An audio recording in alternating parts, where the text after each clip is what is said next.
Dismayado ang ilang miyembro ng liderato sa Kamara sa mga batikos ni Vice President Sara Duterte kay Pangulong Bongbong Marcos.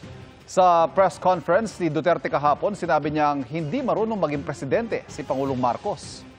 Sabi pa ng bise na gamitan niya siya ng mga Marcos para manalo laban kay dating Vice President Leni Robredo noong 2022 presidential elections.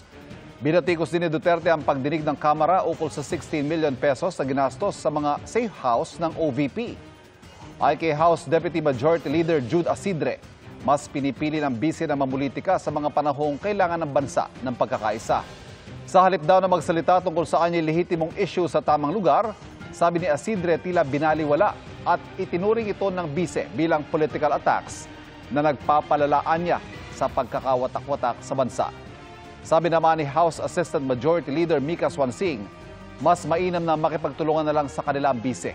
Manumpa at magsalita dapat ang bise tungkol sa issue ng confidential funds at iba pa. Nauna lang sinabi ng Malacanang na hindi sila maglalabas ng pahayag kaugnay sa mga sinabi ni Duterte ayon kay Acting PCO Secretary Cesar Chavez.